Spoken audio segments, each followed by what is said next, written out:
Hello and welcome to the One Life Church devotional series where we cover the entire Bible in 20 months.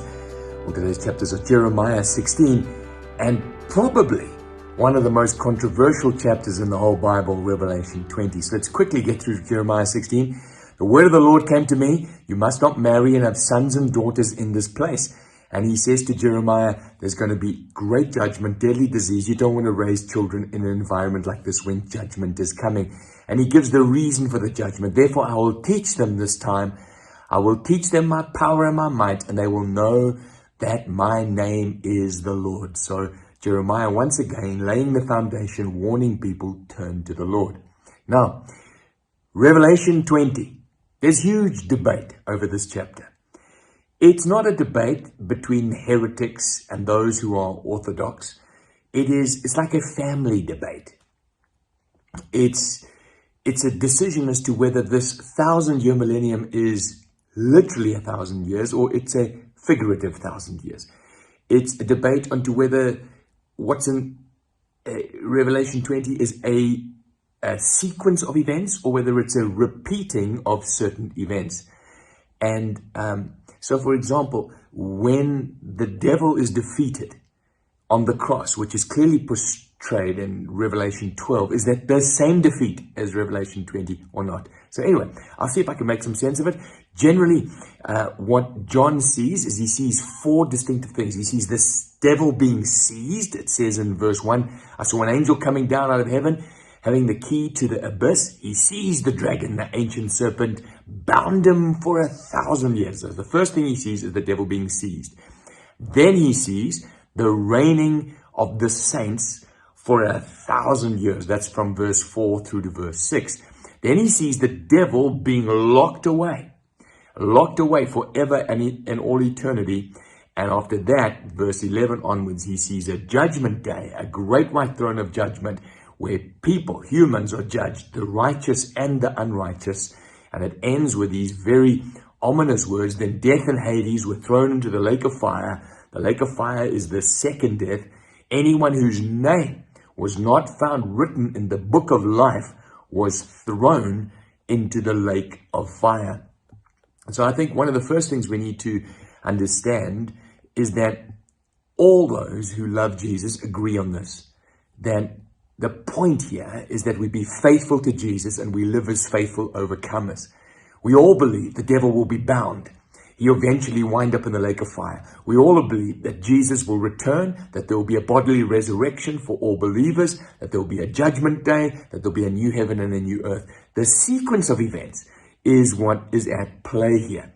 So let me give you the three basic views, and it's up to you to decide which way you're going to take. First, you have those who are called amillennialists. So they don't believe this is a literal 1,000 years, like many of the figures and the pictures in the book of Revelation. They say it's pictorial. And so they say the binding of the devil for that 1,000 years is the period between the first coming of Jesus and the second coming of Jesus. And the spiritual reign is actually a reign in heaven. So this 1,000-year reign, the millennium, is a heavenly reign with people that have already died, that have already been made it to heaven. And then the devil is released just before the final return of Jesus. And then Jesus returns. There's a rapture and the resurrection. They're called amillennialists. In other words, an A means not being a literal 1,000 years.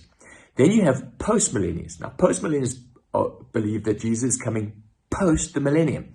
In other words, at the moment, we're living in the millennium. Now, amillennialists used to be called postmillennialists right up until the 20th century. There's very huge similarities between them. And basically, they're saying we're living in this millennial age now where the devil is bound up, has been bound by the cross, and the gospel is going out. And they're talking about the Great Commission, and then this is going to be a huge success of the commission just before the coming of Jesus.